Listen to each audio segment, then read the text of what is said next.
so intimidating. A little secret, I made a first cooking video and I didn't like it, so I didn't post it. And then one of my friends asked me how to cut an onion and a tomato. So I was like, let's just start this from the beginning. I'm Jerica, in case you forgot. I'm gonna show you how to cook. So, like I said, we're going to the basics. Today, I'm gonna show you how to cut an onion, how to mince some garlic, and how to cut a tomato. All for my pasta sauce. So not only are we gonna get some techniques, we're also gonna get a delicious, quick and easy lunch. Ooh, garlic bread. Yes, we're doing garlic bread. So I'm all about a good deal. And I got these Italian herb and garlic sub rolls. 50 cents, people. So always check your clearance rack. You're not above that. You're not above that. I guess first, let's talk knife technique.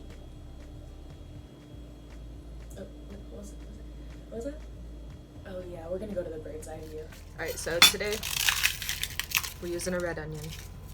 We're gonna peel off all this excess dry skin. You know, nobody wants dry skin. So we're just gonna peel that off. This is just me. This is just how I do it, alright? This is just the best way I've found. Again, amateur cooking show, people, don't take me too serious. So I'm gonna cut off the butt. Just a tiny bit of the butt, because we don't need to waste that. Like, that's, realistically, we could still use that, but we're not. So we're gonna take off the butt, and then we're gonna peel away his top layer. Take away. Ooh, that's satisfying.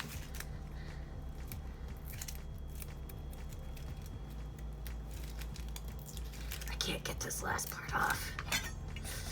Okay, there we go. Cool, so we have this all cleared off. We're gonna leave this in. If you already cut this off, I don't know why you did. I didn't say to do that, so I'm sorry. This part, if we leave it in, we're not gonna cry. I swear, I promise. I really don't like that much onion, so I never use a whole onion. So for the friend that did ask me how I cut an onion, I always cut it in half first because I use half now, half later. I always use half an onion. But if you keep the root in, you won't cry. So cut it like that. I'm gonna use this half now, that half. Let me tell you something I wish somebody would have told me when I first started cooking. How you hold your knife. So you should be holding your knife with your thumb and your index finger of whatever hand you are strongest with. Your thumb and your index finger, and your 3 fingers back here should just be chilling. They are all support, baby. So your knife should be held by these 2 fingers. So much more control and so much easier to chop and cut things. I wish somebody would have told me that when I first started cooking. So back to our regular scheduled program. We're gonna cut this onion now. Strips first. Thin strips. Anyways, thin strips. Keep your onion together. The less you press apart, or if you let go, it's just gonna fall all over the place. It's only gonna be harder to cut.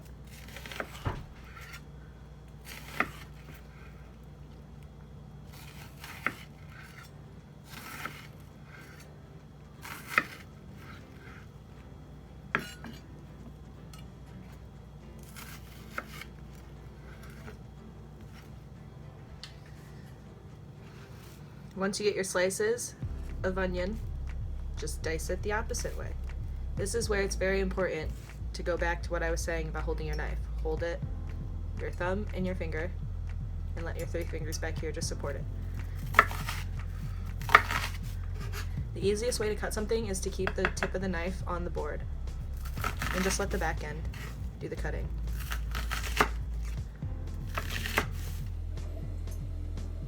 What's that, bird's eye? Alright, thank you.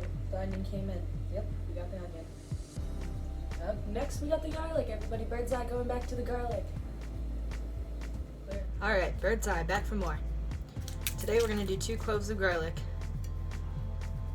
What you're going to do to peel the garlic the easiest way is turn your knife to the side and just push down. I'm going to do that to both of them. This is going to crush the garlic a little bit, and it's going to make the skin so easy to peel off. New skin, who dis? We are mincing this garlic today. So what we're gonna do is we're gonna cut it long ways. Cut all this garlic long ways. Remember your knife techniques. This one's a little rotted, so we're gonna set him to the side. So we're gonna use 1.5 cloves of garlic today. There we go. Now that we have it cut long ways, if you have a fat boy, like this guy was a little thick, we're gonna cut him down the center so he's a little thinner. And then we're just gonna dice, keeping the tip of the knife down on the cutting board. Up, down, up, down, up, down, up, down. Booty going up, down.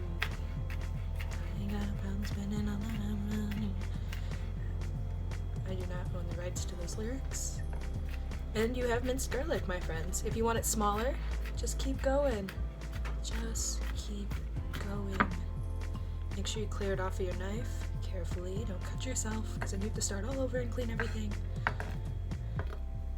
Do not contaminate the food with your blood. Do not contaminate the food with your blood. Alrighty, and that is how you mince garlic. Back to you down below. And we have our final bird's eye coming in. Tomatoes. We're gonna peel.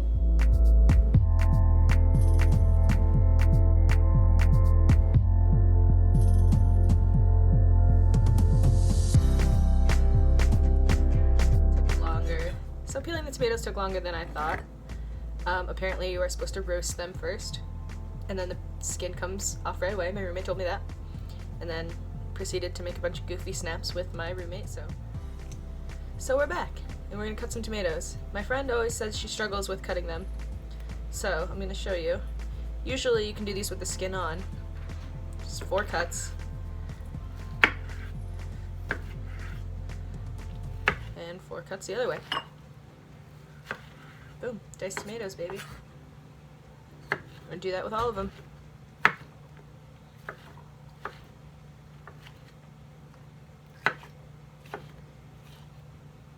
For the bird's eye. Alright. All clear. Let's get cooking.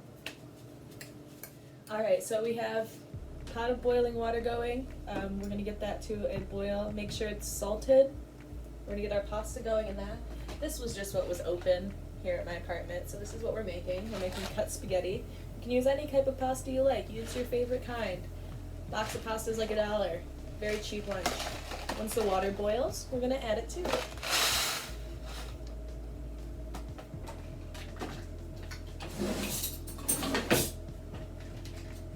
I don't know, pasta takes like 8 minutes till al dente. That means when you bite it and it's like, kind of soft. When you want to eat it. Come on, people, cooking's not that hard. Box says 6 minutes, so I was close. Mine would have been overcooked, but I still would have eaten it. So we're gonna get our pan very hot, add some olive oil. I'd probably say like 2 tablespoons. Also don't measure.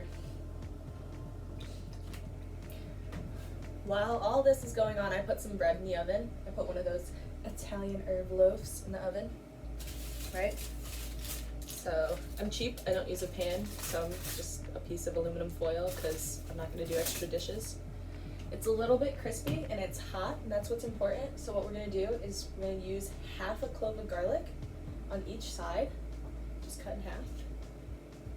And garlic has oils within it, so when you put it onto the hot bread, it's going to release those oils and that garlic flavor straight onto the bread. This is a Food Network trick I learned, and they say it's one of the best ways to infuse garlic flavor into bread.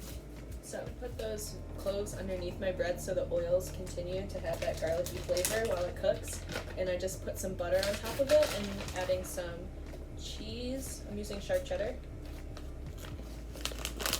You can use whatever kind of cheese you like, mozzarella, provolone, Parmesan.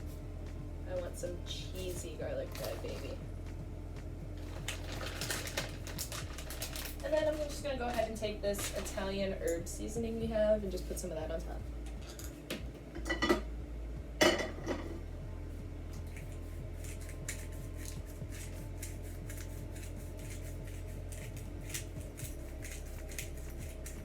And then I'm just gonna pop that back in the oven for like 5 minutes or so until the cheese melts, and then I have cheesy garlic bread. So while I was working on the cheesy garlic bread, my pan got a little too hot, so I removed it from the heat and let it cool down a little bit.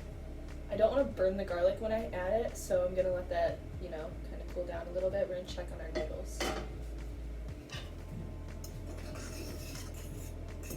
Alright, so the best way to check on our noodles is just to try one. There's this old trick too, you can throw it against the wall, and if it sticks, it's done. This really needs a little bit more time. It's still pretty hard in the center, and I don't want that. I'm gonna combine it with the sauce, so that's gonna continue to cook it, but I still don't want that crunch. So now that this pan's cooled down a little bit, I'm gonna put it back on a low, medium heat. Make sure not to get it that hot again, as the heat gets really hot. And then I'm just gonna go ahead and add that garlic and onion. You want to sizzle, you don't want it screaming. And you're just cooking this till it's fragrant, so just till you can smell it. Like I said, you don't want to burn it.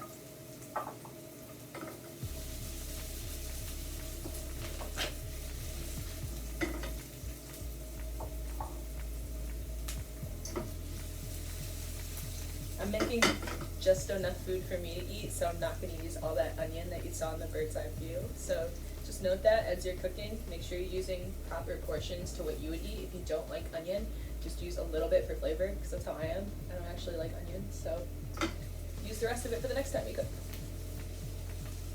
Alright, now that I can smell this beautiful onion-y, garlicky mixture, I'm going to add all of my cut tomatoes in and turn the heat up. We are going to take these noodles off the heat. They are definitely probably finished now. Definitely probably. Those are actual culinary terms, my friends. Yep, so they're done. They're done enough. We're going to drain them, and then we're going to incorporate them back into that tomato sauce to make sure that they're nice and cooked.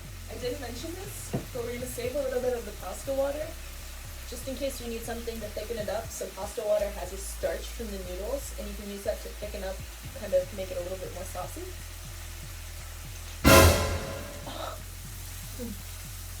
So, after I clean up my mess of spilling hot water all over the counter myself, we are back, and we are stewing these tomatoes, roasting them with the garlic and the onions, making sure they get really soft. So I have the heat up high. After they start to break down a little bit, you're going to want to add all of your good seasonings. Get those nice and toasty in there.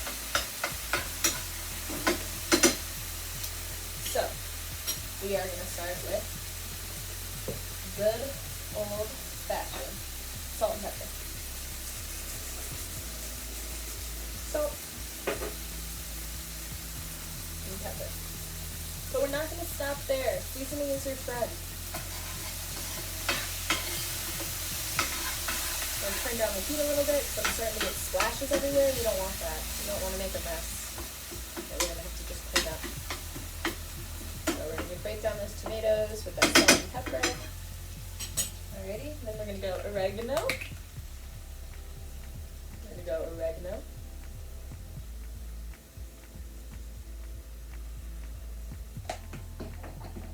We're going to go basil.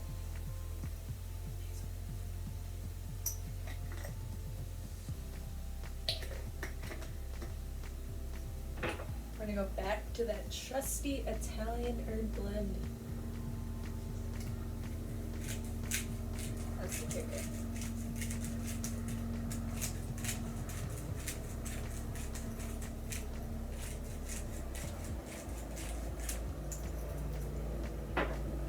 Alright, we're going to mix those all together. This beautiful stewing tomatoes. Turn the heat up a little. And again, like I said, I had no idea that if you roasted the tomatoes first, the skin comes right off. And like I said, that would cook them a little bit before we put them into the sauce. So do that. Throw your tomatoes in the oven. Friendly reminder, don't forget about your garlic bread. Mine came out perfect. My cheesy bread. So good. So good. Alrighty, so we are just finishing up the sauce. It's very thick, so we're just going to add the pasta water because that's going to thicken it up as a sauce and also make it more sauce-like, if that makes sense. starch in it, it's going to tighten it, but the liquid is going to loosen it. And just like that, so with a single pan, double pan, triple pan, depending on how hungry people are.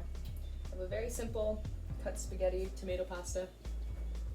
I'm going to plate this up and make it look all beautiful. It's delicious, simple, easy. Insert plating here. Thank you guys again for watching. I appreciate it so much. If you have suggestions of something you want to see or anything you want to know, comment, share this video, like, subscribe. I'll be back for more. A girl's gotta eat, you know? So, thanks. I appreciate you. At NoRecipeChef.